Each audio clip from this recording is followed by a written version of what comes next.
Anna Kepner, de 18 anos, era uma estudante do último ano do ensino médio vivendo sua melhor fase. Em novembro de 2025, Anna fez um cruzeiro com sua família reconstituída. Os pais de Anna ficaram em um quarto, os avós dela ficaram em outro. E Anna estava dividindo o quarto com seu irmãozinho, que era seu irmão biológico, e com seu irmão postiço de 16 anos, que alguns dizem ser obcecado por ela. Nós descemos e tentamos chegar perto de Bubba Burr e tentar fazer algo sexual com ela. Mas todos nós estamos chegando aqui.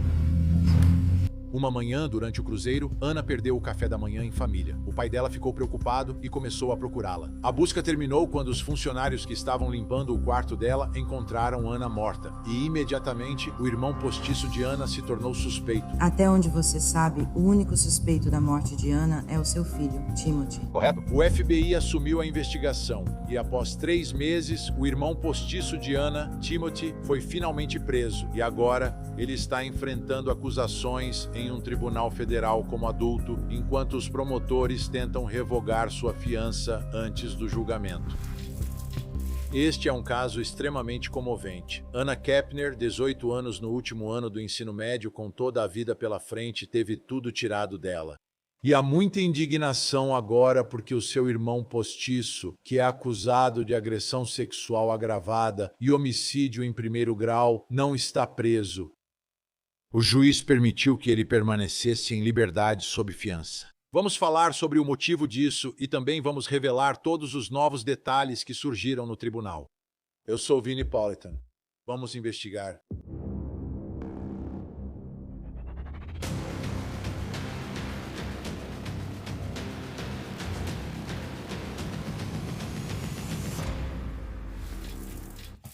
Precisamos começar com Anna Kepner, que por tudo o que aprendemos é uma jovem incrível, 18 anos no último ano do ensino médio.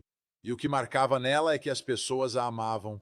Ela era popular e era aquela que entrava na sala e trazia aquela energia, aquela luz, aquela cor e simplesmente tornava a vida de todos ao seu redor melhor. Os planos dela depois da formatura eram servir ao seu país. Entrar para as Forças Armadas, para mim, diz muito sobre o caráter dela e sobre quem era Anna Kepner. Então, é uma perda incrível aqui. Agora, ela fazia parte de uma família recomposta. O pai dela se casou com outra mulher que já tinha filhos e eles estavam morando juntos. Um desses filhos era o filho de 16 anos da madrasta dela, que agora conhecemos como Timothy Hudson. E há evidências ou possíveis evidências, neste caso, de um histórico preocupante entre esses dois. E vamos falar sobre isso neste episódio, especificamente sobre esse histórico preocupante. Mas isso envolve sinais de uma possível obsessão por parte de Timothy Hudson em relação à sua nova irmã postiça, mais velha com quem ele quer se envolver sexualmente. Então esse é um grande tema subjacente em tudo o que aconteceu aqui. Acredito que isso será central no que os promotores apresentarão ao júri no julgamento. Mas, enquanto estamos aqui agora, após outra audiência no Tribunal Federal, este caso está no Tribunal Federal. Eu me pergunto se esse irmão postiço, Timothy Hudson, o réu, o acusado de estupro e assassinato, está recebendo algum tipo de tratamento especial. Isso porque o juiz permitiu que ele permanecesse em liberdade. E como ele estava em liberdade, nossas câmeras estão lá fora, em frente ao tribunal, registrando sua chegada e sua saída. Vamos dar uma olhada na aparência do acusado de estupro e assassinato e como ele estava agindo. Vamos começar com a chegada dele ao tribunal.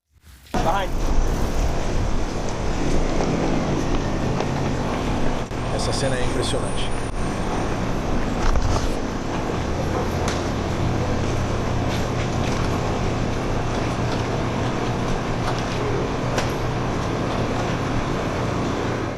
Sempre me pergunto se ele entende o que acontece aqui e a gravidade disso. Quando vejo as câmeras e todos presentes, acho que dá para perceber. Quero dizer, isso lembra John Gotti fora do Tribunal Federal nos anos 80 em Nova York. Vamos dar uma olhada na saída dele agora, e você pode ver como as coisas ficam meio loucas do lado de fora do tribunal. Isso é de um...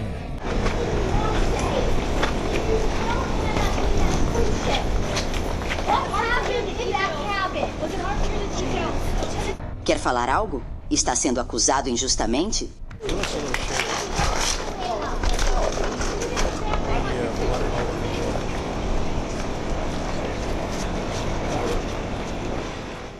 Agora ele é representado por defensores públicos neste caso.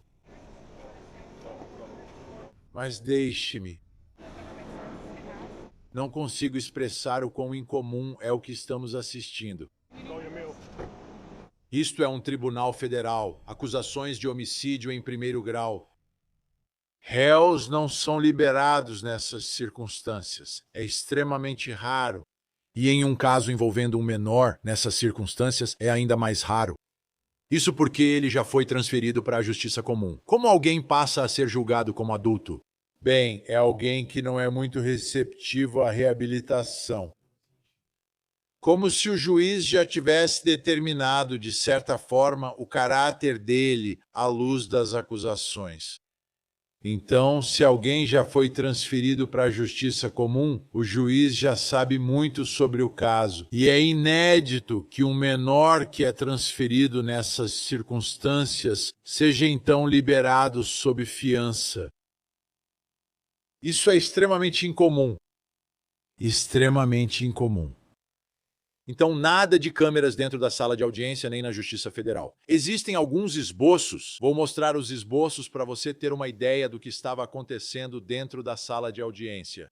E nós recebemos algumas anotações do tribunal e uma indicação nessas anotações de que, pelo menos em um momento, Timothy Hudson, o réu, você o vê ali com o cabelo loiro, estava chorando, estava emocionado. Deve ser muita coisa, né? 16 anos de idade, você é levado ao Tribunal Federal. Está enfrentando acusações de assassinato. Agora está enfrentando a possibilidade de prisão perpétua. Essa é a realidade. Não se trata de reabilitação, agora é sobre punição. E esse argumento foi apresentado pelos promotores hoje numa tentativa de revogar sua fiança.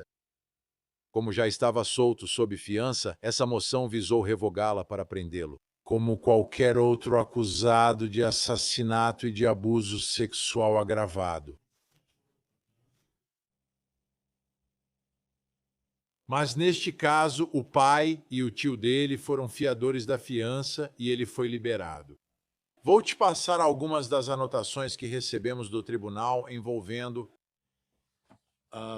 algumas das coisas sobre as quais o juiz chegou a uma conclusão e disse: isso é uma evidência circunstancial de homicídio premeditado neste caso, evidência circunstancial.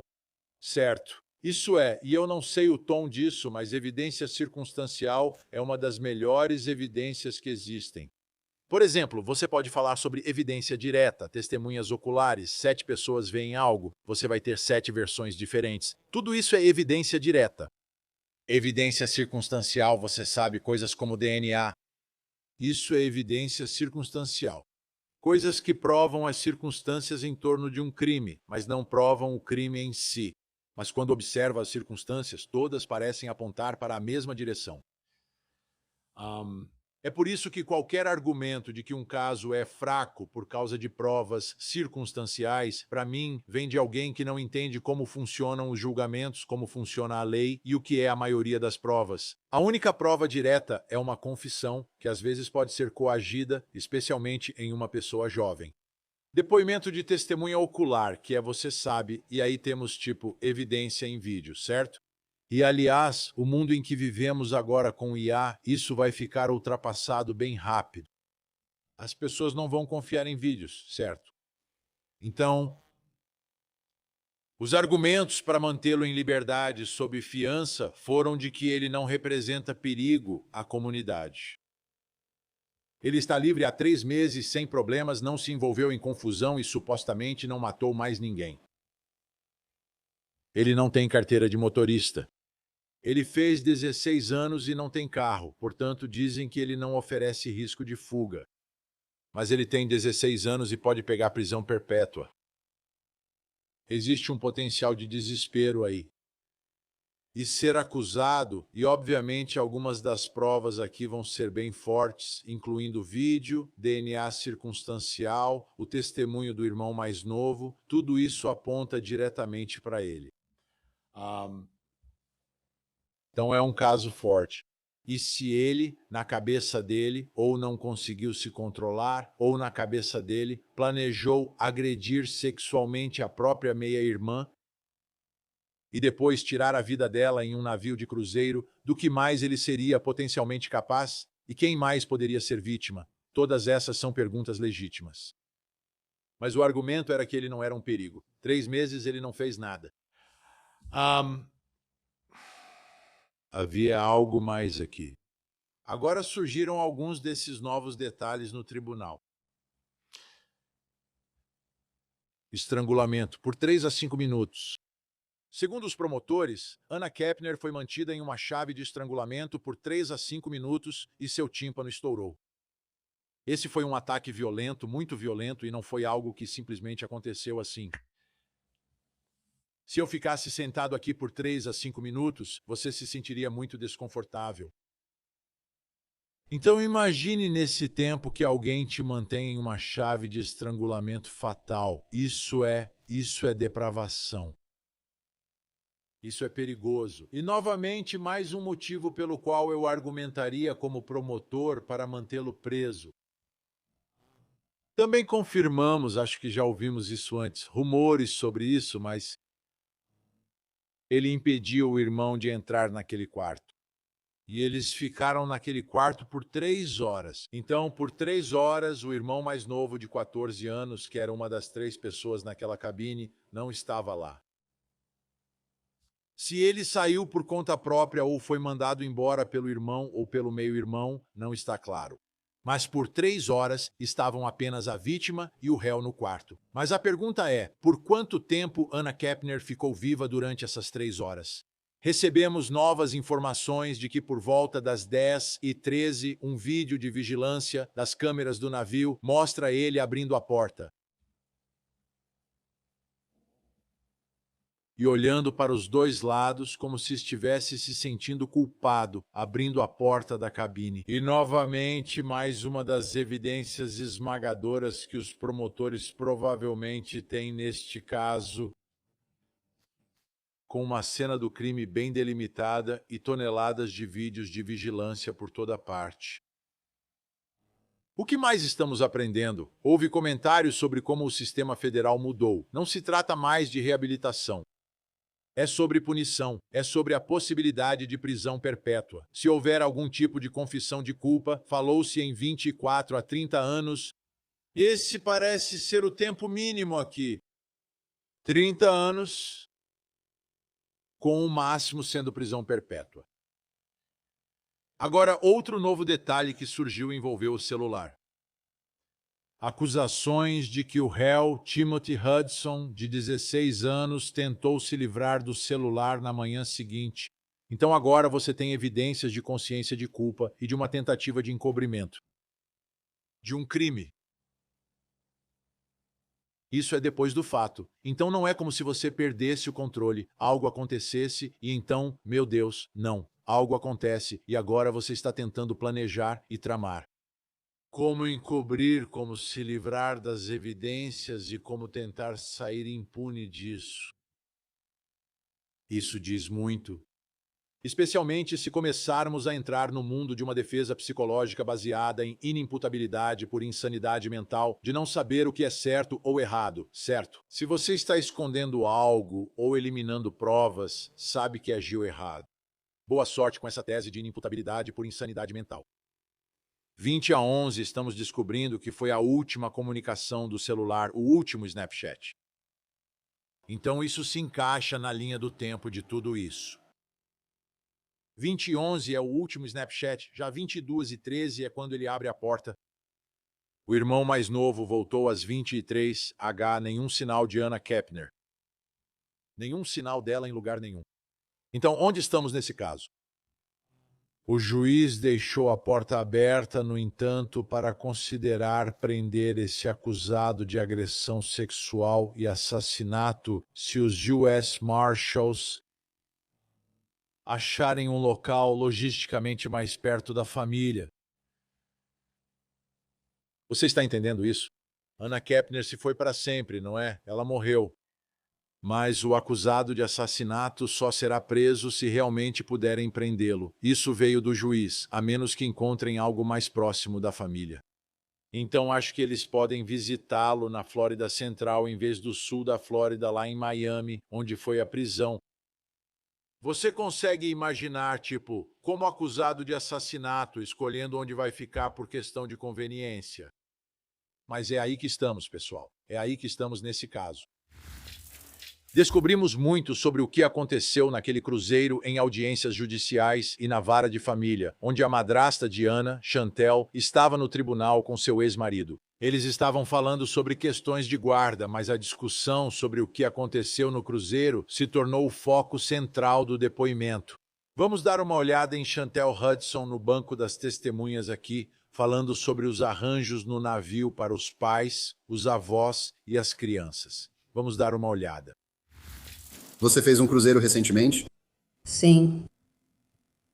Sobre as crianças menores, como eram as acomodações para dormir nesse cruzeiro? Brooke estava no meu quarto com meu marido e a filha dele de 9 anos. E então Timothy dividiu um quarto com sua irmã postiça e irmão postiço. Um deles ficava bem em frente ao nosso.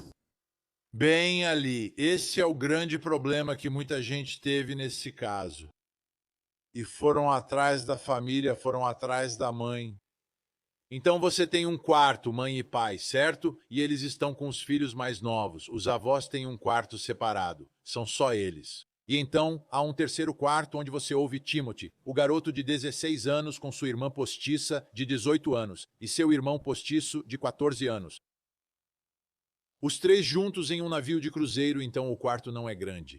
Por que eles foram colocados juntos e não separados? Qual o motivo de uni-los? Meu palpite é que provavelmente é por conforto, porque o de 14 anos também está lá. Então não são só o de 16 e o de 18 anos. Mesmo assim, isso se tornou um grande problema quando analisam as decisões tomadas, tornando-se uma questão no tribunal nesta audiência. Vamos continuar assistindo. Qual era o nome da irmã postiça? Anna Kepner. E qual era o nome do irmão postiço? Connor Kepner. E quantos anos tem Connor? 14. E quantos anos tinha Anna? 18 agora. Quem tomou a decisão de colocar esses três adolescentes no mesmo quarto? Conversamos com nossa agente de viagens e essa foi a sugestão. Você teve que assinar alguma permissão especial para que as crianças pudessem ficar juntas?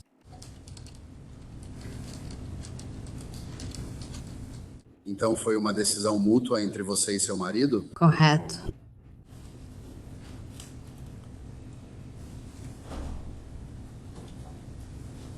E em algum momento você descobriu que uma das crianças havia falecido?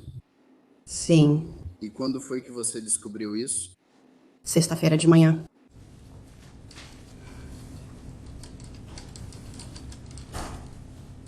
Quando foi a última vez que você viu a criança antes daquela sexta-feira de manhã? Quinta-feira à noite. Você sabe aproximadamente que horas? Bem por volta das 6:30.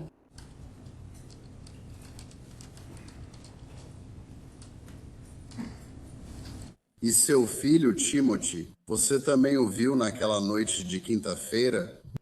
Sim. A que horas você o viu? Mais perto das 7. Pouco antes das 7. O que ele estava fazendo nessa hora? Ele estava voltando para o quarto dele. Sabe se o Connor também estava no quarto? Todos eles estavam voltando para o quarto deles, pelo que eu sei.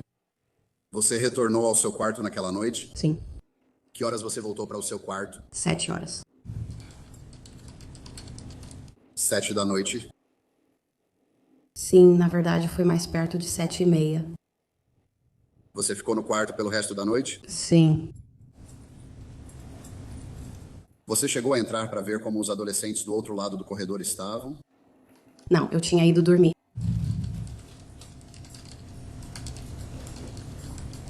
Você sabe se Christopher foi ao outro lado do corredor ver como eles estavam? Não que eu saiba.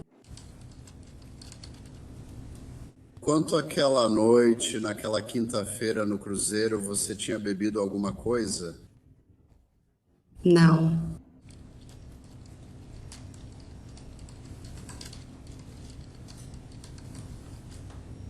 Você tinha bebido durante o cruzeiro?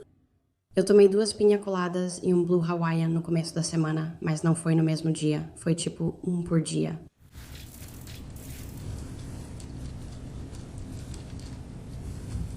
Você sabe se as crianças, por estarem em águas internacionais, poderiam beber álcool?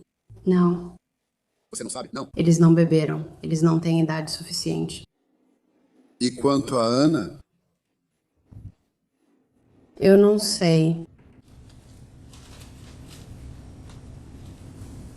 Você não estava? Você estava ciente de que... Espere um segundo. Nesta audiência, certo? Então a pergunta, ela parece muito desconfortável, aliás. E 2 coisas estão acontecendo na vida dela neste momento, certo? Primeiro, Anna Kepner foi morta, certo? Ela provavelmente sabe um pouco mais do que está sendo divulgado sobre o que aconteceu aqui.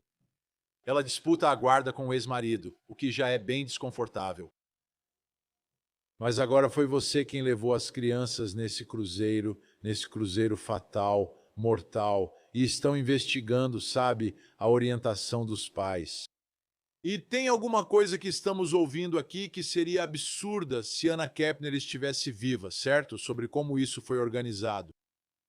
Acho que muitos analisam isso porque houve um assassinato. Então, será que a menina de 16 e o rapaz de 18 anos deveriam ter ficado juntos no quarto? Eles sabiam alguma coisa sobre esse relacionamento e se Anna Kepner estava ou não confortável em ficar no quarto com seu meio-irmão? Vamos continuar assistindo? Que as crianças estavam apostando em algum momento? Ana tem 18 anos, então sei que ela estava lá, mas as outras crianças não. Tem certeza que as outras crianças não apostavam? Tenho certeza de que as outras crianças não estavam apostando. Até onde... Timóteo, ele tem algum diagnóstico? Ele tem TDAH. Há quanto tempo ele tem diagnóstico de TDAH? Há cerca de 3 ou 4 anos.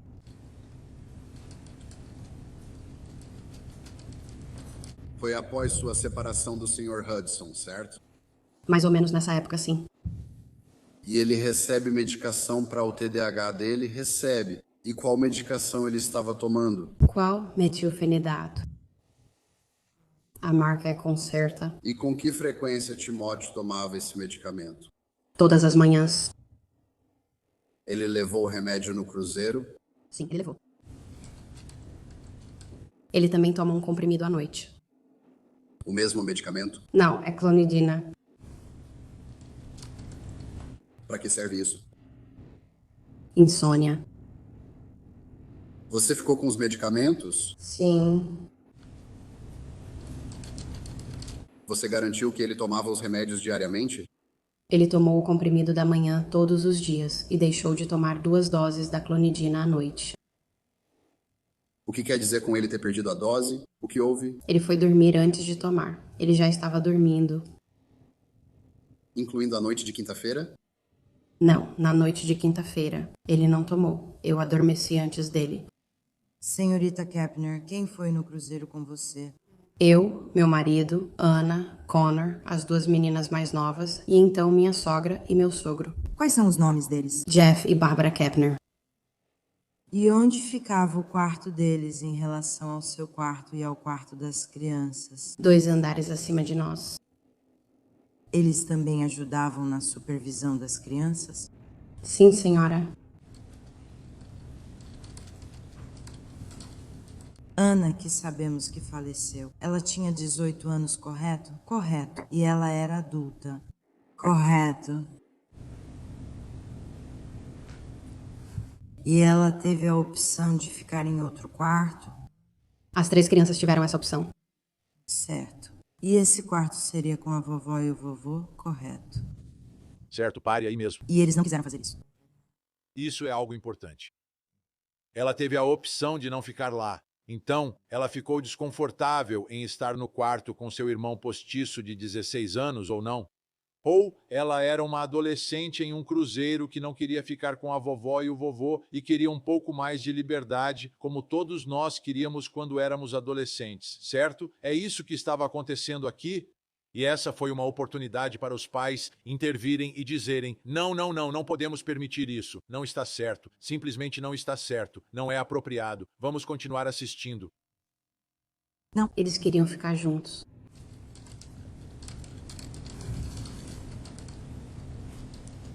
Eles todos se davam bem? Sim, os três são como os três amigos, são melhores amigos. Ok. Ok, eles eram os três amigos ou não eram os três amigos? Tinha algo mais acontecendo entre Timothy e Anna? O que vou te mostrar agora talvez seja o mais interessante, perspicaz, esclarecedor parte desta investigação que está tentando entender o que estava acontecendo, se é que havia algo entre o Timothy de 16 anos e a Anna Kepner de 18 anos. O que faria com que ele fizesse o que dizem que ele fez naquele navio de cruzeiro? Havia algum histórico aqui? Vamos começar. Ouça Stephen Weston. Isto é do Inside Edition. Ele é o pai do ex-namorado da Anna, Joshua. Ouça o que ele diz, porque para mim isso é realmente significativo. Ela tinha medo dele porque ele sempre andava com uma faca grande. Stephen Weston diz que seu filho Joshua, que namorava Anna, presenciou um incidente perturbador durante uma ligação por FaceTime. Ele viu o meio-irmão dela entrar no quarto enquanto ela dormia e subir em cima dela. Desde então, tentei contar aos pais que isso estava acontecendo e eles não quiseram acreditar em mim. Ele é obcecado, atraído por ela de forma doentia. Sempre quis namorar com ela. Aí está, certo? Se isso for verdade, certo? Se isso for verdade, neste ponto já é algo como ouvir dizer em cima de ouvir dizer. Mas se isso for verdade, que existe uma obsessão, isso explicaria o que aconteceu aqui. Mas não justifica. Não é uma defesa, mas pelo menos responde à pergunta. Tipo, por que isso aconteceria? E ela tinha medo dele. E a alegação de que o ex-namorado tentou contar isso aos pais e eles não quiseram ouvir. Se for verdade, isso é preocupante. Se for verdade. Então agora vamos ouvir o ex-namorado que falou do lado de fora do memorial de Anna.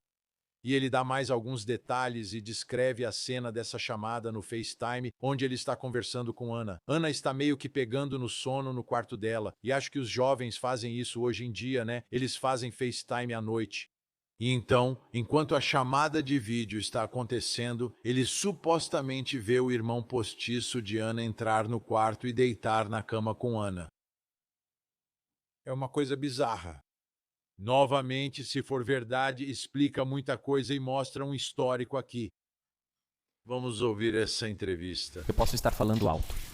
O que você acha que ocorreu quando falou com eles? Eu acho que ele entrou e... basicamente ele entrou lá e tentou ficar em cima dela e tentou fazer sexo com ela, tentou ficar em cima de mim também e...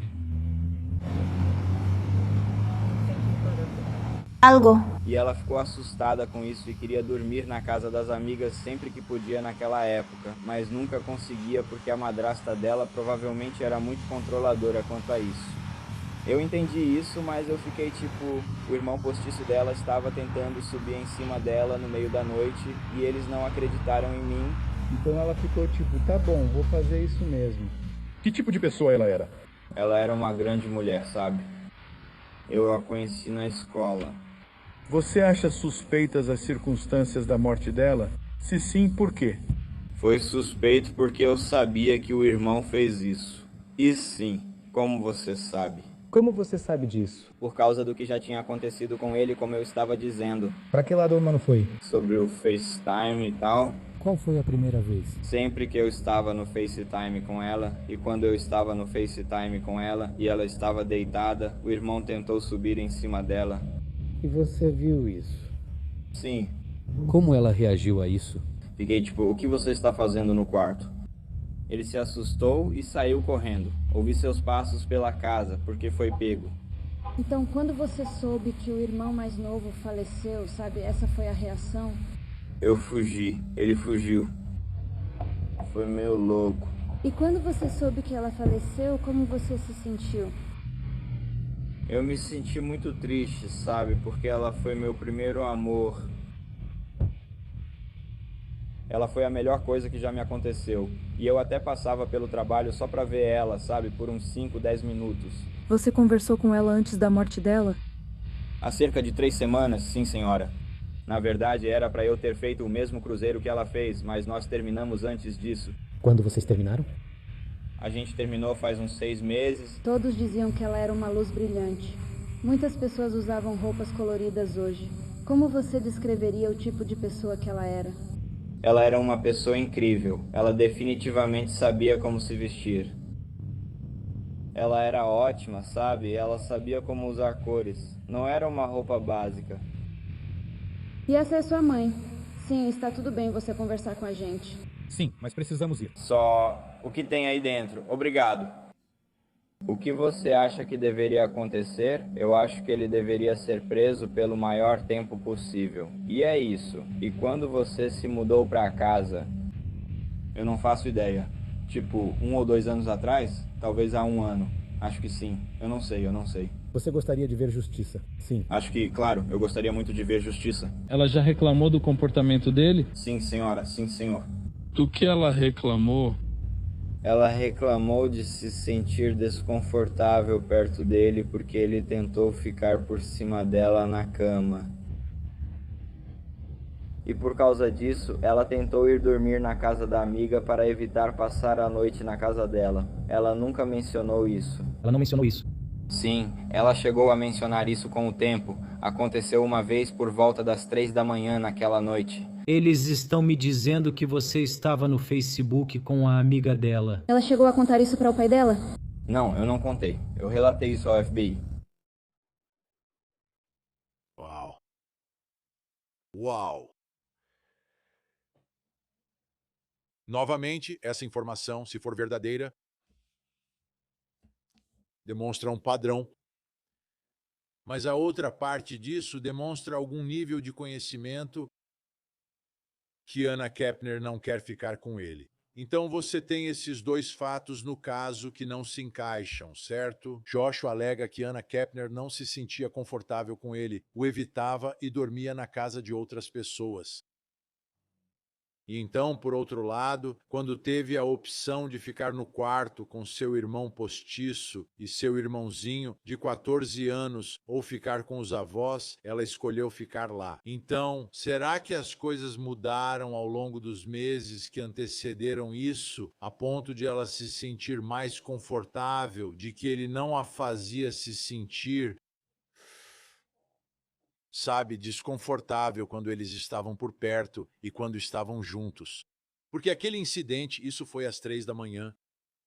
Entrar no quarto de outra pessoa, pular em cima dela no meio da noite. E a pergunta é, se a chamada de FaceTime não estivesse acontecendo, o que teria acontecido naquela noite? E o que aconteceu no que Joshua também está descrevendo ali? Isso é semelhante ao que aconteceu no navio de cruzeiro. Existe algum tipo de relação entre os comportamentos? O que ocorreu no navio de cruzeiro poderia ter acontecido em casa? E se aquela ligação do FaceTime não tivesse ocorrido? Isso é um problema. Isso é um problema para Timothy. É um problema para toda a família. Se eles soubessem e fechassem os olhos para isso, e não quisessem lidar com isso, ou não acreditassem na Anna, ou não acreditassem no Josh, e só queriam que essa família reconstituída desse certo. Então, quando se trata de responsabilidade em tudo isso, a responsabilidade vai recair sobre quem tirou a vida da Anna. Mas, como fazemos em tantos desses casos, às vezes olhamos além do autor e pensamos, ok, especialmente quando é uma criança, será que alguém poderia ter feito algo para evitar isso? Isso, obviamente, foi uma situação devastadora, devastadora para essa família. E para Chris Kepner, o pai da Ana, não consigo imaginar o que ele está passando e o que ele vai continuar passando pelo resto da vida dele. Quero te mostrar uma coisa. Isso é do GMA, Good Morning America.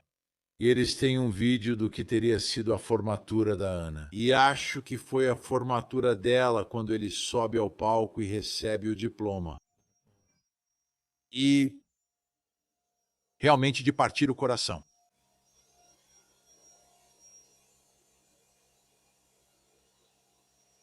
Agora, isso é difícil. Isso é difícil. E você vê as pessoas mostrando seu apreço. É difícil quando você pensa sobre perder um filho. Tipo, não é assim que as coisas deveriam ser, certo? Tipo, nós deveríamos morrer antes dos nossos filhos. E quando nossos filhos vão antes da gente, é o pior cenário possível. Essa é a vida que ele vive agora, não podemos esquecer disso. Certo, tem um tempo. Quero revisar a linha do tempo do que ocorreu aqui e o que sabemos até agora. Então vamos começar em 2 de novembro de 2025. É quando o Carnival Horizon, navio em que estão, parte de Miami, e é um cruzeiro de 6 noites pelo Caribe Ocidental. É como férias dos sonhos para um adolescente. Vamos embarcar no navio, 6 noites em águas internacionais, com nosso próprio quarto. Vai ser divertido, com meus avós, minha mãe e meu pai presentes. E meus irmãos, meu irmão postiço, todos. Você se anima. No dia 6 de novembro, o Carnival Horizon parte de Cozumel, no México, e começa a viagem de 2 dias de volta para Miami. Então eles chegaram ao México. Agora estão dando meia volta e indo de volta para Miami. A família janta naquela noite. Mas Ana sai cedo do jantar e volta para o quarto que está dividindo com o irmão e o irmão postiço, Timóteo. Então ela sai um pouco mais cedo, talvez não esteja se sentindo bem.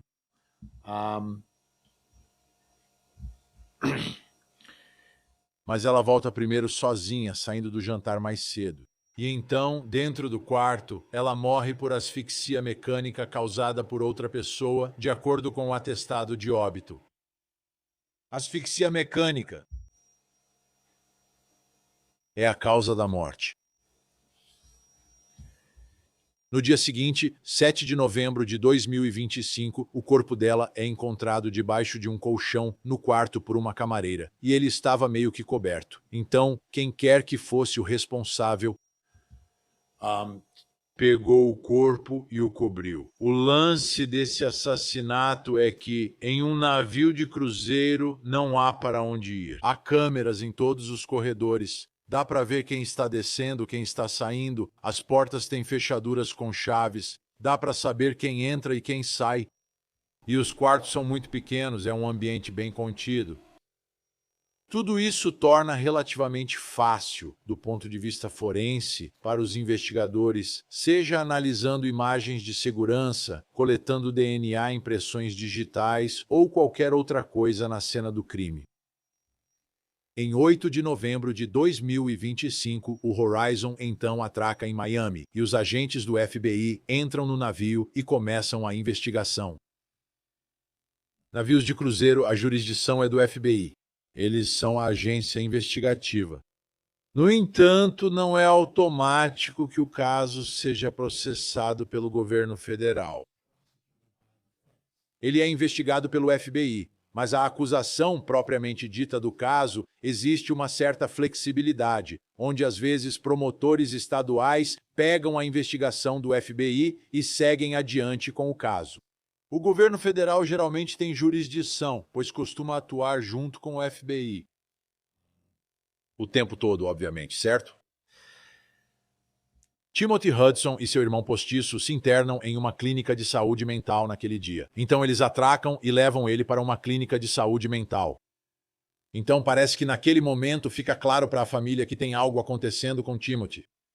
O suspeito óbvio em tudo isso, baseado no que o garoto de 14 anos provavelmente contou para todo mundo sobre quem estava no quarto, o fato de ele estar lá e talvez o jeito como ele estava agindo e reagindo a tudo isso.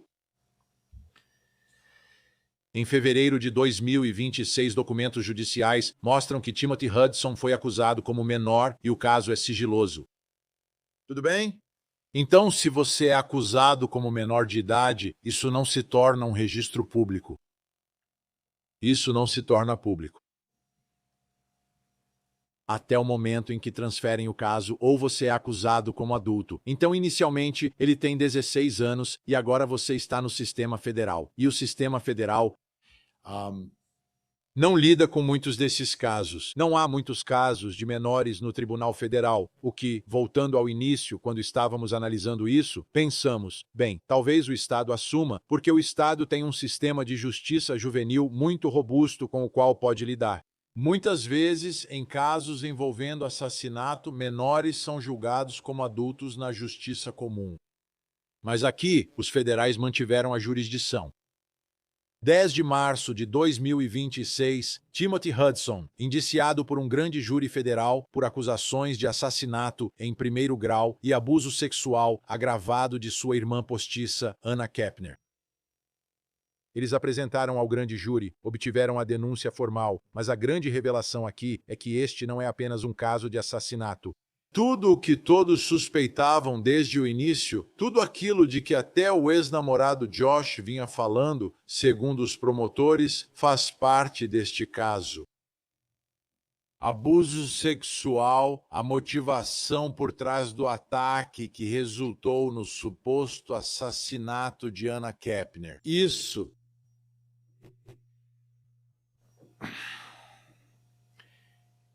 O ato de matar alguém, de agredir sexualmente alguém, não faz sentido. Mas as acusações aqui se encaixam e contam uma história fácil de contar para um júri, uma história que um júri entenderia. Sim, o irmão postiço era obcecado por ela. Ele a queria. E ela sabia, não, nós não vamos fazer isso. E essa é a história que você conta ao júri. E você tem as provas forenses para comprovar isso. Se o depoimento do ex-namorado sobre o incidente anterior será trazido e aceito, ainda será discutido no tribunal. O grande momento é 8 de abril de 2026, quando o caso de Timothy Hudson é transferido para a Justiça Comum. Agora ele está na Justiça Federal como adulto, acusado desses crimes horríveis. Analisando novamente tudo o que ocorreu aqui. Do meu ponto de vista, as evidências serão esmagadoras. As autoridades federais só avançam quando têm evidências esmagadoras. É raro eles abrirem um caso se não têm provas concretas. E, novamente, como eu disse, cena do crime isolada, o motivo, DNA, oportunidade, vigilância por vídeo. Você junta tudo isso. Esse é um caso que você monta muito facilmente como promotor. Então, o que esperamos da defesa aqui no julgamento? Meu palpite é que isso vai ser algo baseado na juventude dele e em seus problemas psicológicos. Lembre-se, ao atracarem, levam ele para uma instituição psiquiátrica. Ele está tomando remédio, segundo a mãe. Tudo isso é disso que o julgamento acaba tratando. E para a defesa, eles vão tentar reduzir o tempo que Timothy vai passar atrás das grades. Com 16 anos, quando isso aconteceu, eles vão tentar ver se conseguem reduzir a pena dele, talvez por meio de um acordo, mas mais provavelmente através de um julgamento. Nosso tempo acabou. Muito obrigado por assistir. Eu sou Vini Politan. Nos vemos na próxima. Mas enquanto isso, por favor, não se esqueça de abraçar as crianças.